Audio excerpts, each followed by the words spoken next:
Bonjour Jean-Claude, je suis ravi que tu sois là. Mesdames, Mesdemoiselles, Messieurs, bienvenue à tous. Vous êtes dans la bulle, nous sommes dans la bulle de Jean-Claude Legrand. Jean-Claude Legrand qui va nous expliquer qui il est, ce qu'il fait. On va parler de l'homme dans la fonction RH. Plus précisément, comment voit-il les RH actuellement et quelle est la vision du RH dans quelques années. Voilà, bienvenue, vous êtes dans la bulle avec Jean-Claude Legrand.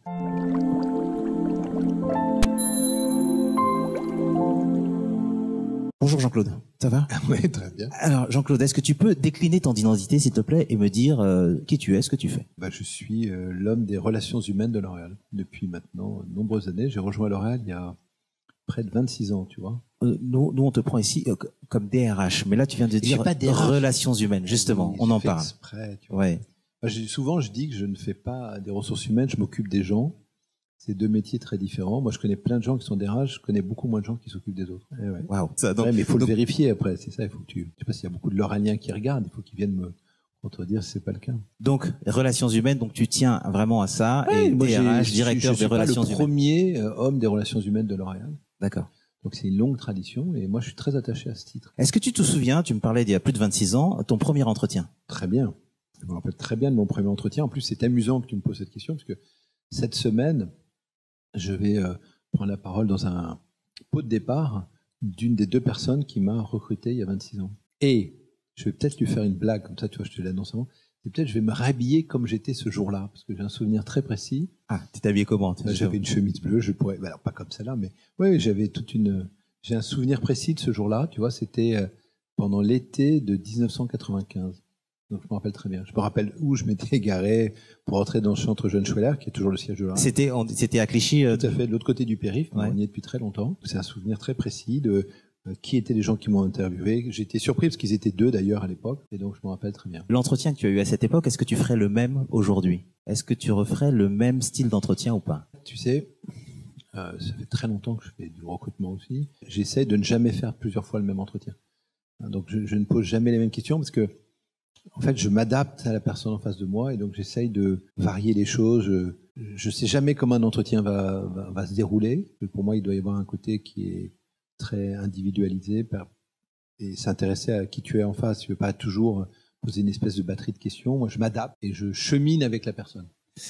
Ce qui est quand même particulier, et j'ai été surpris de voir ça, toutes les personnes qui m'ont parlé de toi m'ont dit que tu es quelqu'un d'iconoclaste. Bon, alors je me dis, ok, très bien. Je sais dire, moi. Mais c'est marqué sur le site Ouais. iconoclaste. J'ai pas vu.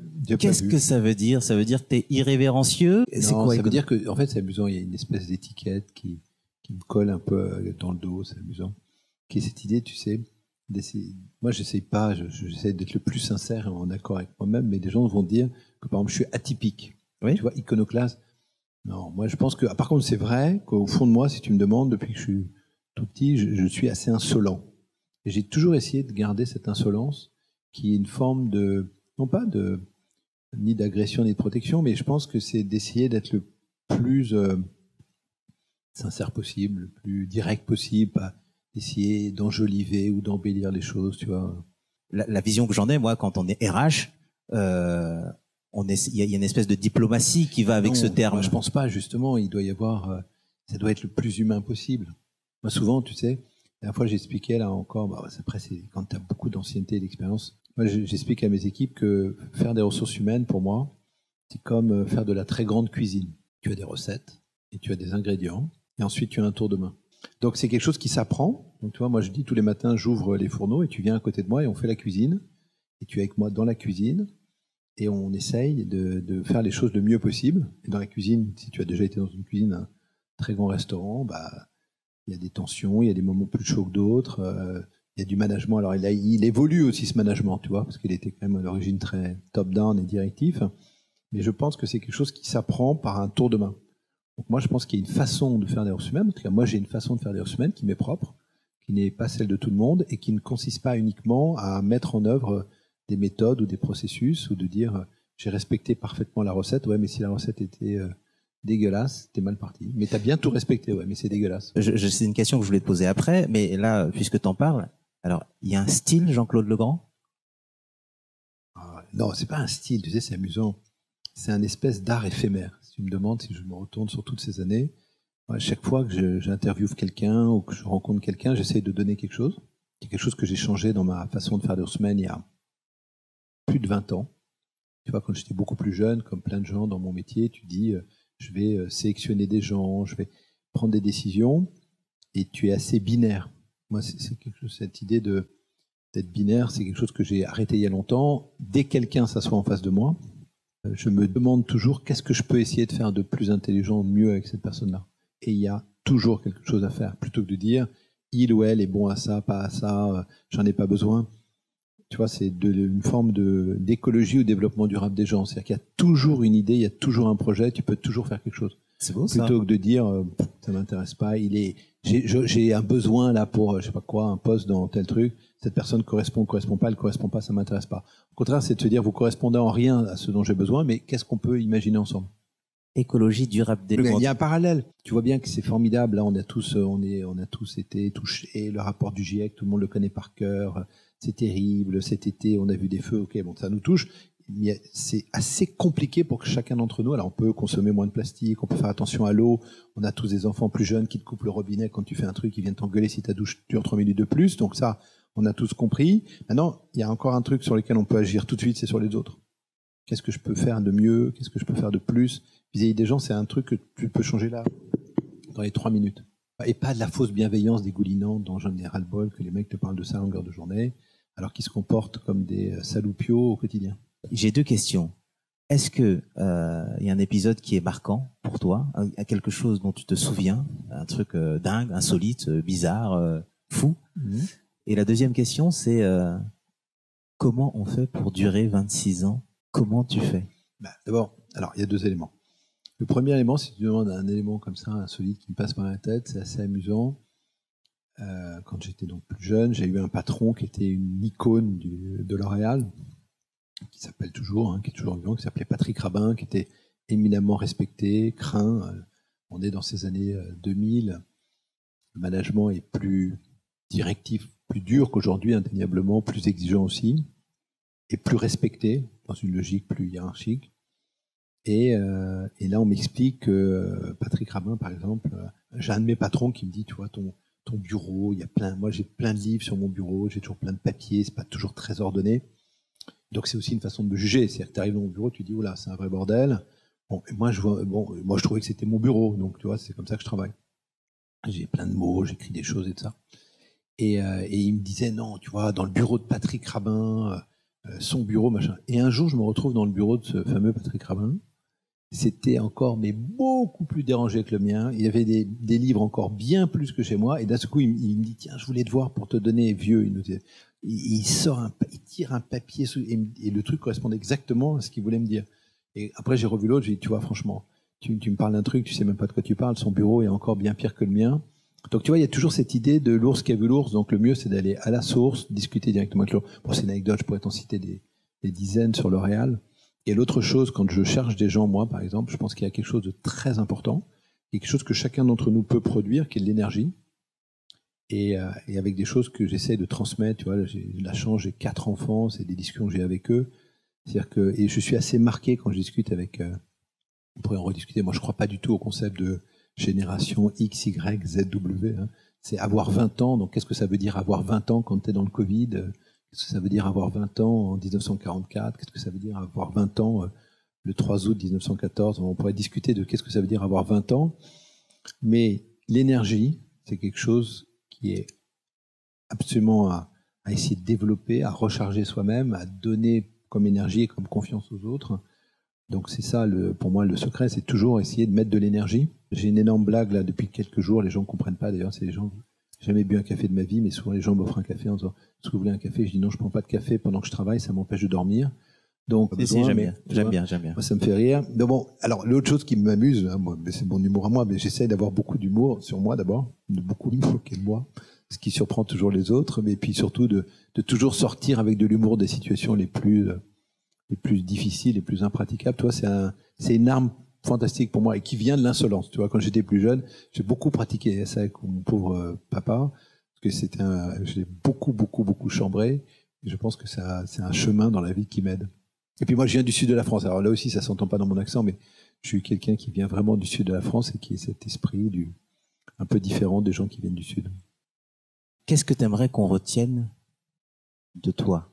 Écoute, hier, j'étais avec des jeunes, je fais beaucoup de sport, j'étais avec des jeunes joueurs avec qui je jouais. Et donc, je jouais avec eux, et ça fait très longtemps que je fais ça et ça. Et c'était drôle parce qu'on discutait encore, tu sais, c'est des gens très méritants, qui se forment, qui apprennent et tout. Et je leur disais, en fait, il faut que je vous dise un truc, je veux dire quelle est ma vraie devise. Donc, c'est ça que je voudrais que tu dises. Tu vois, c'est aider, aider encore, encore aider. C'est-à-dire que quand les mecs disent, non, tu peux encore faire un effort, tu peux encore aider. Tu vois, là, c'est un univers qui n'a rien à voir, c'est un univers du cheval, c'est un univers assez compliqué. Qu'est-ce que tu peux encore aider à faire pour aider des jeunes Français, alors que c'est un sport qui est tenu par des Argentins? Comment tu peux accompagner, comment tu peux donner sa chance, comment...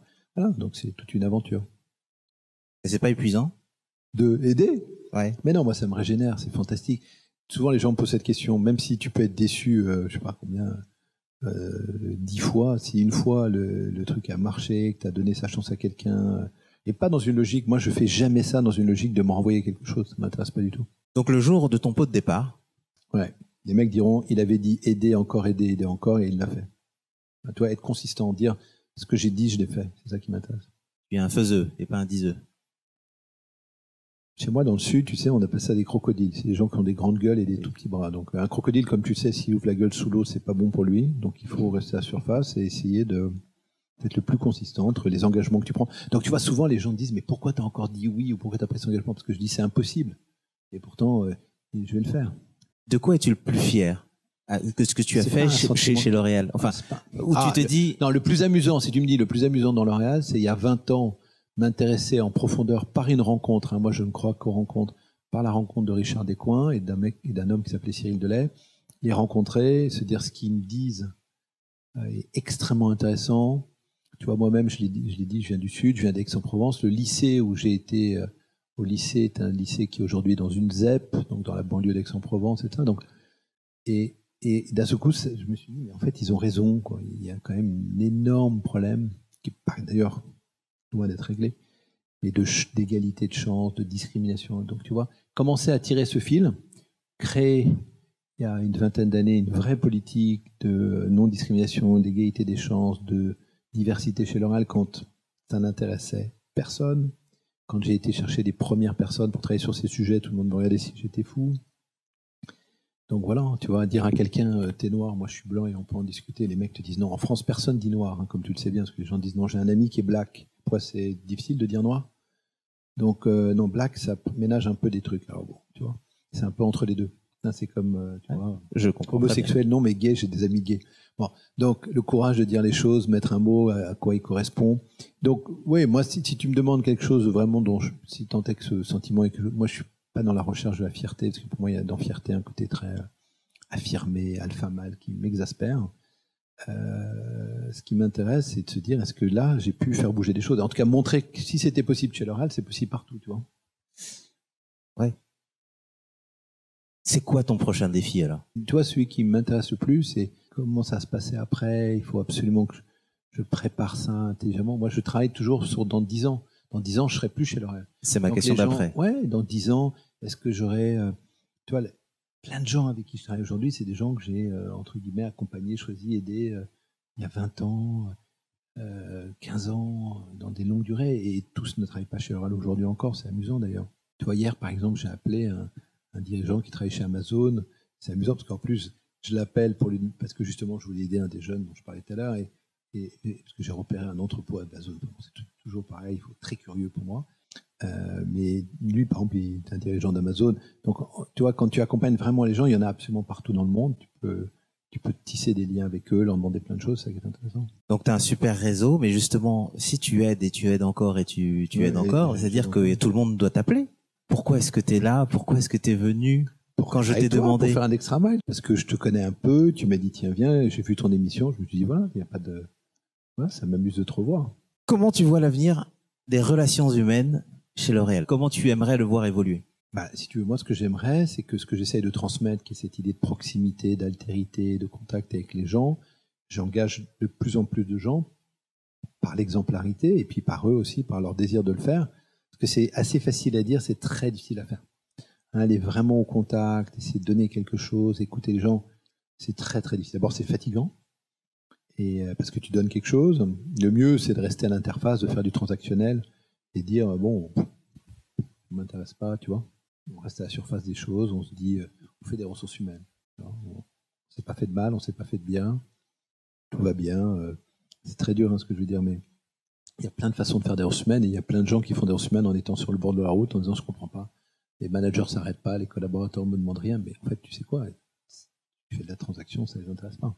C'est à la fois le plus beau métier du monde et qui est souvent occupé par des gens qui ne méritent pas de le faire. Donc on pourrait avoir des grandes discussions sur ça. C'est pour ça que je ne veux pas du tout rentrer dans toutes les associations d'RH, ça ne m'intéresse pas du tout. Moi, ce qui m'intéresse, c'est d'essayer d'engager des gens dans une aventure dont je sais qu'ils vont faire du bien aux autres, qui vont essayer de faire de L'Oréal une entreprise où il fait vraiment... C'est pas bon vivre. Moi, j'ai toujours... Par exemple, tu vois, tu me disais...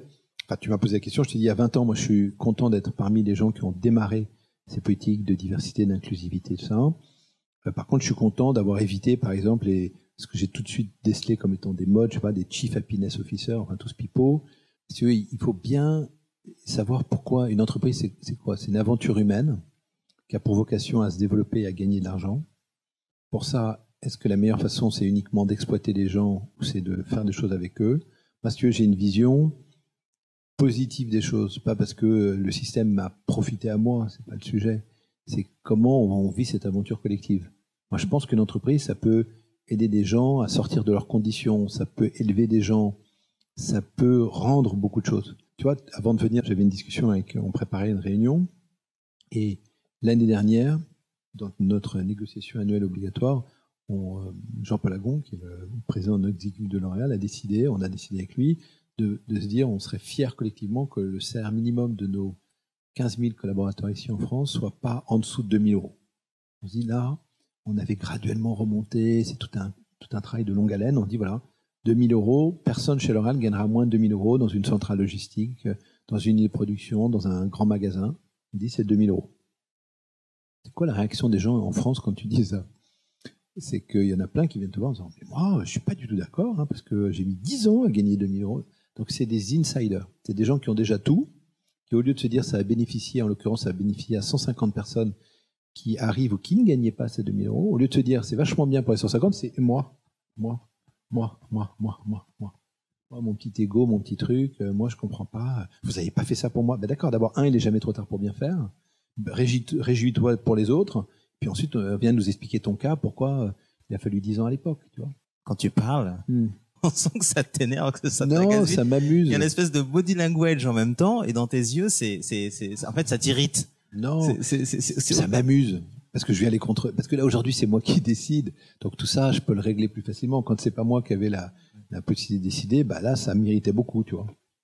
Parce que j'avais le sentiment que je pouvais pas régler le truc. Aujourd'hui, c'est moi qui suis responsable. Donc tu peux venir me demander des comptes à tout moment. Et tu vois, porter le salaire minimum à 2 000 euros, c'est pas mal. Tu vois, là, tu m'étonnes que c'est pas mal, je crois. J'étais dans une usine la semaine dernière avec mon équipe. On était à Vichy dans l'Allier.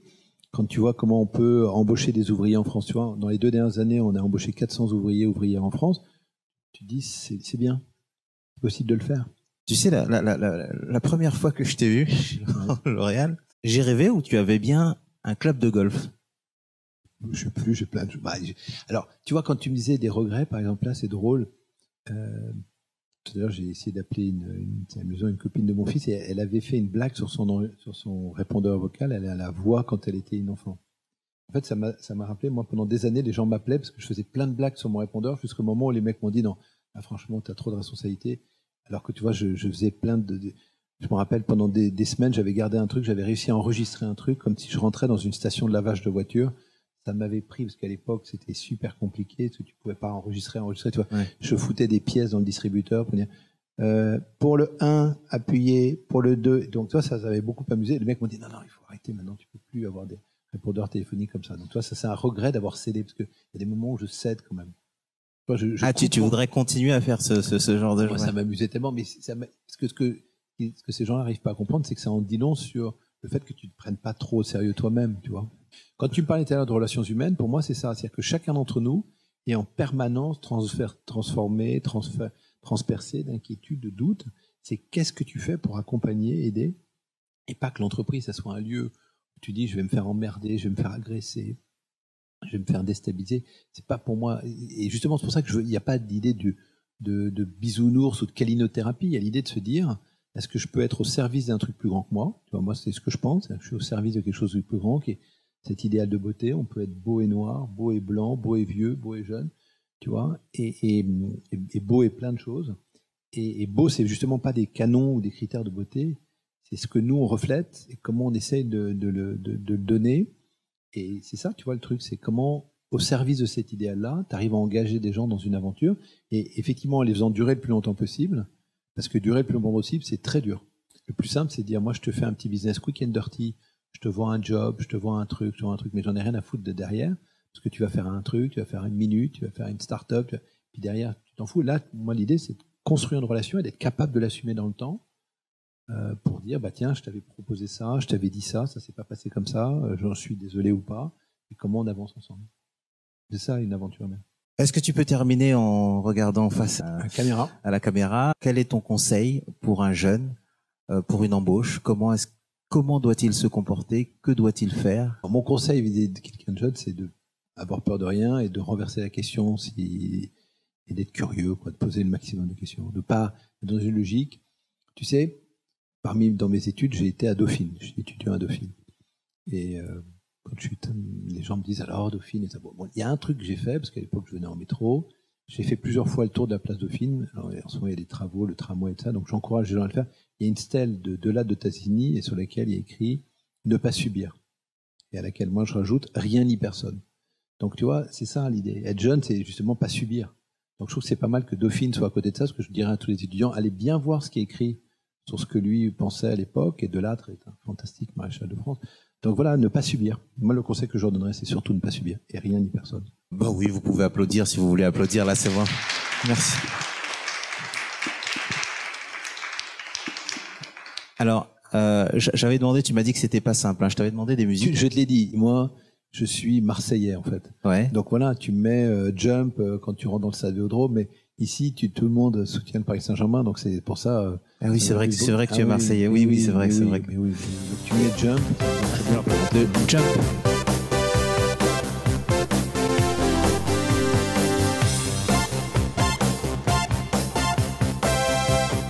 C'était dans la bulle avec Jean-Claude Legrand, le directeur des relations humaines chez L'Oréal. Merci infiniment, merci de nous avoir suivis et à bientôt. Au revoir. Salut. Salut, ciao.